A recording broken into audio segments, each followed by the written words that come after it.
Morning, students. We already read about the poem "No Men Are Foreign." I send you, I send you a YouTube link on Saturday. I hope you all are seen it. Today we discuss about the textual questions. Question number 1: beneath all uniforms, what uniform do you think the poet is speaking about? किस uniform की poet ने इस poem में बात करी है? By uniform the poet means the different dresses that the people wear in different parts of the world. Uniform से poet का मतलब है उन ड्रेसेस से कि जिसको लोग पहनते हैं और अपने बॉडी पार्ट्स को कवर करते हैं इस संसार में। How does the poet suggest that all people on earth are the same? Poet कैसे कहते हैं कि जितने भी लोग इस अर्थ पर रहते हैं सब सेम हैं। All people have the same kind of body, they breathe the same air, they sleep and wake up in the same way, they also eat in the same way. सारे लोग सब एक समान है, सबके पास एक तरह का शरीर है, सब हवा में सांस लेते हैं, सब सोते हैं फिर जागते हैं, एक ही तरीका है सबका सोने और जागने का। They also eat in the same way, सब एक ही तरह से खाना खाते हैं। इन stanza 1 find 5 ways in which we all are alike. Pick out the words. We have the same kind of body. We breathe in the same way. हमारे पास same तरह का शरीर है, हम सेम तरह से सांस लेते हैं। We walk on the same earth. हम सब इसी धरती पर चलते हैं।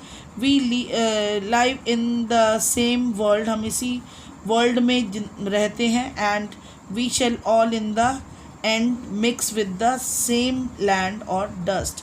और मरने के बाद हम सब इसी धरती पे ज़मीन में सब मिक्स हो जाते हैं। Next, how many common features can you find in stanza 2? Pick out the words. We all enjoy the same sun, air and water.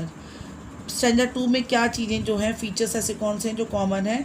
First है we all enjoy the same sun, air and water. हम सब सब एक ही सूरज और हवा और पानी का को इन्जॉय करते हैं। We all have harvest to feed our self. हम सेम तरह की क्रॉप को ही खाना खाते हैं, अपना पेट भरते हैं।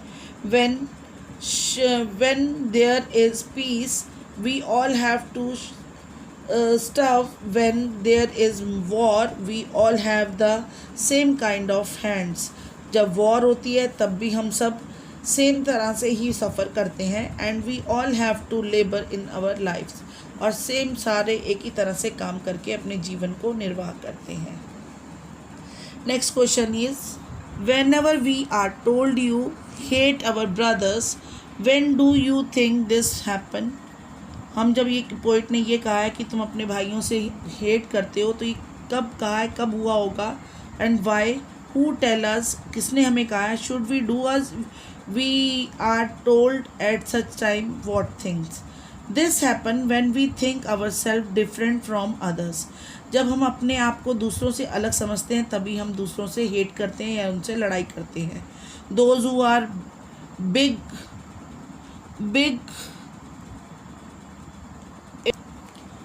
Are by gods tell us to hate others. जो बहुत अपने धर्म को लेकर या किसी भी चीज़ को लेकर कट्टर होते हैं वो हमें दूसरों से घृणा करना सिखाते हैं। We shouldn't pay any attention to such people. हमें उस तरह के लोगों पर बिल्कुल भी ध्यान नहीं देना चाहिए।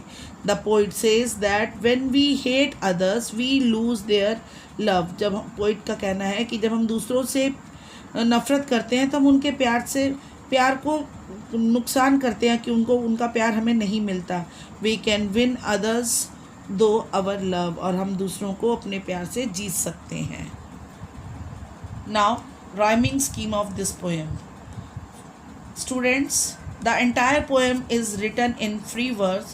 There is no rhyming scheme in this poem. कोई भी rhyming scheme नहीं है क्योंकि free words को use किया गया है। Literary device: Alliteration literary device is used here. In stanza 1, body, breathe, B sound. In stanza 1, body and breathe, first letter is B. B sound is repeated again and again. And in stanza 2, wars, winter, W sound is repeated. Thank you, student. Do this all in your fair copy and send PDF to me. Thank you.